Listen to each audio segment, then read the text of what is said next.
Dios te dice hoy, una reflexión católica para todos los días.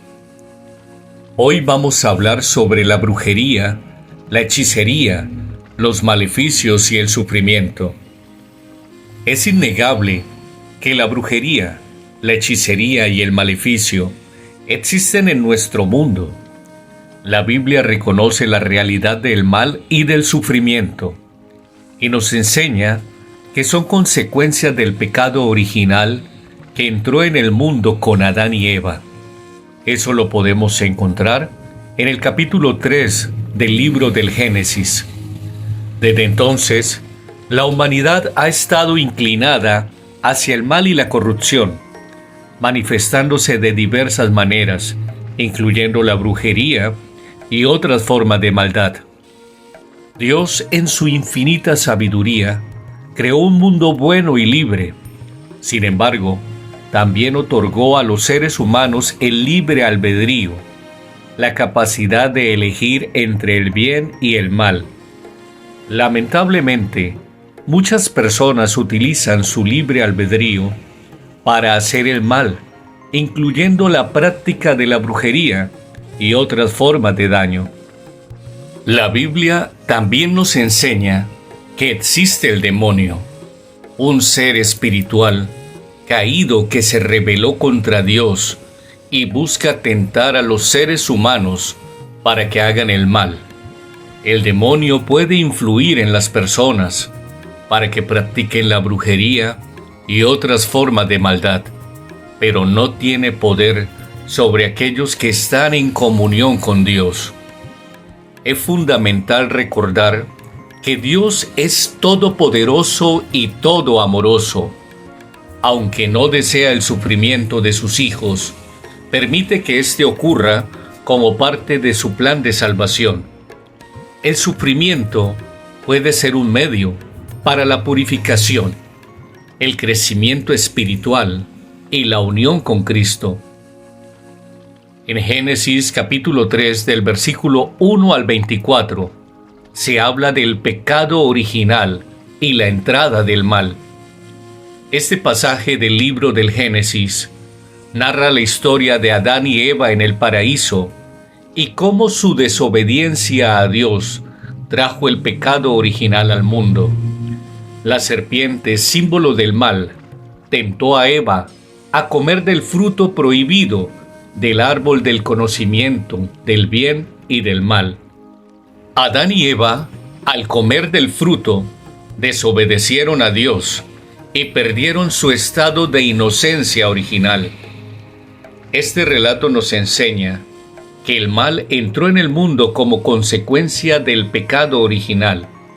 La desobediencia a Dios trajo consigo la separación del ser humano de su Creador y la introducción de la muerte, el sufrimiento y el mal en el mundo.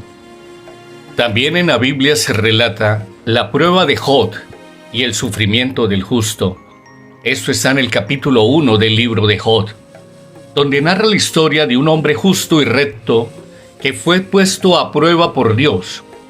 Job perdió todas sus posesiones, su familia y su salud, pero a pesar de su sufrimiento, mantuvo su fe en Dios.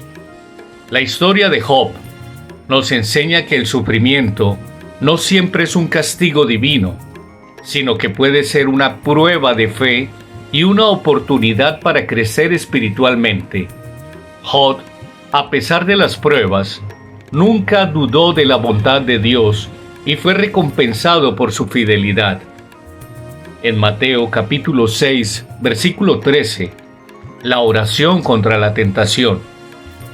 En ese pasaje del Evangelio de Mateo, Jesús enseña a sus discípulos a orar el Padre Nuestro y en particular la frase «No nos dejes caer en tentación, mas líbranos del mal».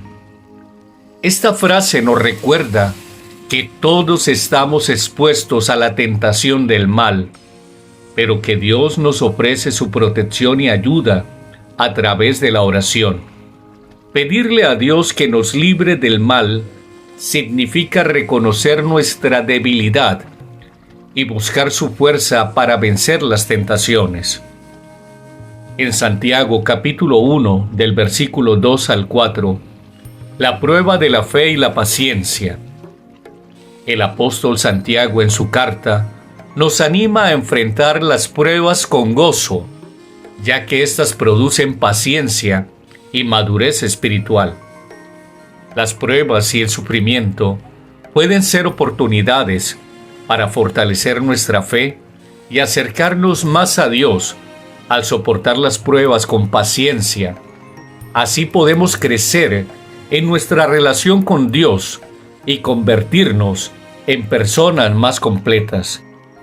En Pedro, capítulo 5, del versículo 8 al 9, se habla de la vigilancia contra el demonio. En este pasaje de la primera carta de Pedro, el apóstol nos advierte sobre la presencia del demonio y la necesidad de estar vigilantes y firmes en la fe. El demonio, como león rugiente, busca a quien devorar. Es importante estar atentos a sus tentaciones y resistirlas con firmeza en la fe. La oración, los sacramentos y una vida cristiana coherente son armas poderosas para combatir el maligno. Tenemos que recordar a través de esta reflexión que el mal entró al mundo como consecuencia del pecado original. El sufrimiento no siempre es un castigo divino, sino que también puede ser una prueba de fe, que debemos orar a Dios para que nos libre del mal y de las tentaciones. Las pruebas y el sufrimiento pueden ser oportunidades para fortalecer nuestra fe y acercarnos más a Dios. Y es importante estar vigilantes contra el demonio y resistirlo con firmeza. Recuerda que Dios siempre está contigo y te dará la fuerza para superar la adversidad. Acompáñenme ahora a hacer la siguiente oración. Padre Celestial, vengo a ti con un corazón humilde y suplicante, buscando tu protección y amparo ante las fuerzas del mal que acechan en el mundo. Reconozco la existencia del pecado original y las consecuencias que éste ha traído a la humanidad, incluyendo la brujería, la hechicería y el maleficio. Te agradezco, Señor, por el don del libre albedrío que nos has dado, pero también te pido que nos fortalezcas para resistir la tentación y elegir siempre el camino del bien. Te ruego que nos protejas del maligno que busca desviarnos de tu amor y sembrar discordia y sufrimiento en nuestras vidas. En este momento, elevo mi oración por aquellos que están siendo víctimas de esas prácticas malignas. Trae consuelo a sus corazones, sana sus heridas y libera sus vidas de cualquier maldición o atadura que los oprima. Dales la fuerza y la fe necesaria para superar estas pruebas y encontrar refugio en tu infinita misericordia. Señor, te pido que nos concedas sabiduría para discernir el bien del mal y que nos llenes de tu amor y de tu paz para que podamos enfrentar cualquier adversidad con valentía y esperanza. Ayúdanos a mantener una vida cristiana digna y firme, basada en la oración, los sacramentos y tu santa palabra. Padre Celestial, confío plenamente en tu poder y en tu amor infinito. Sé que estás conmigo en todo momento y que nunca me abandonas. Te agradezco por tu infinita misericordia y por tu plan de salvación. En el nombre de nuestro Señor Jesucristo, tu Hijo amado, te pido, te suplico y te adoro. Amén. Muchísimas gracias a todos por escuchar esta reflexión y esta oración. Les pido por favor que si les gustó mucho y creen que alguien la necesita, compártanla, denle me gusta al video y dejen sus comentarios, que para nosotros es muy importante también. Muchísimas gracias.